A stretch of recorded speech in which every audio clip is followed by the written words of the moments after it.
We're Sarah and Kate, and this is everything we did on our week aboard P&O's IONA visiting Stavanger, Ålesund, Olden and Haugesund for our first Norwegian Fjords cruise. Now, the plan had been to get up early to watch the sail into Olden. It's something many people recommend as the views are stunning. Unfortunately, we overslept, forgetting to set an alarm and woke up at 7 a.m. just as we docked. The views are so beautiful they almost don't seem real, so if you remember to set your alarm and it's a clear morning, the early start is well worth it. As it was a port day, most people were up early and the buffet was very busy. It was also Sarah's birthday, so we decided on a leisurely breakfast at the Keel and Cow, which was an extra charge. It was quiet with good, fast service. Everything was cooked fresh and brought to your table. We felt it was a little higher quality than the main dining room, and you get all the extras like black pudding with the cooked breakfast. This was our third port of the trip and our favourite of the week. Olden is absolutely gorgeous and everyone rushed to get off the ship. We had an excursion booked for this day at 12 p.m, so decided to enjoy a swim in the infinity pool with a drink, to enjoy the views, and luckily we had the entire pool to ourselves.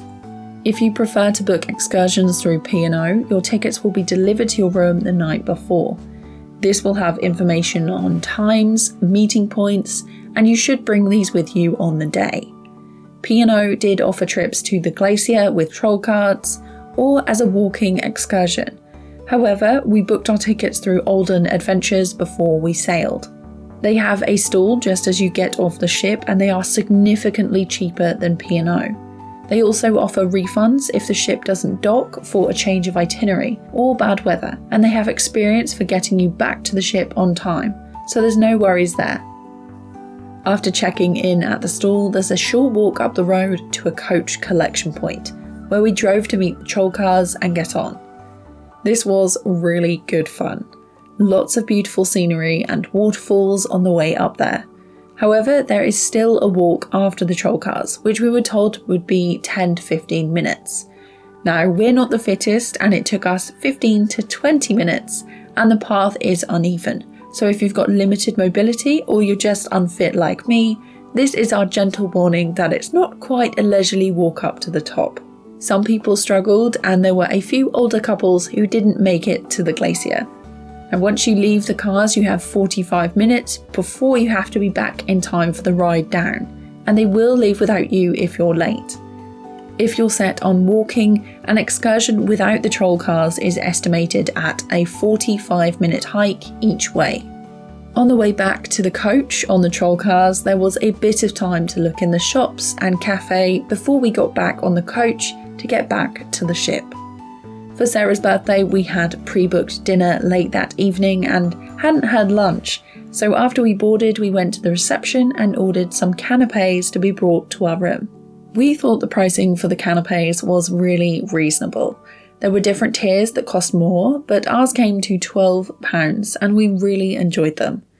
We also had booked a birthday cake, which was £10, and this would have easily served 8 people. You can choose plain or chocolate for the cake, and it was all delivered at 6 p.m. So we enjoyed these on the balcony watching the sail away, which took a good 3 hours to leave the fjords. If you're on the starboard side of the ship during sail away, you'll get to see the local bar that blasts music and waves flags as you leave. Sarah had another wash and blow dry at the hairdressers before dinner, as we had something special pre-booked, and that was dinner in the Epicurean for the Norwegian Taster Menu. This dinner was only available on one night of the cruise and cost £25 per person. The food and views were amazing and we thoroughly enjoyed this. P&O do have a menu for this, which I've linked in the description if you want to check that out. For our final treat that night, we'd booked to see Take That the musical.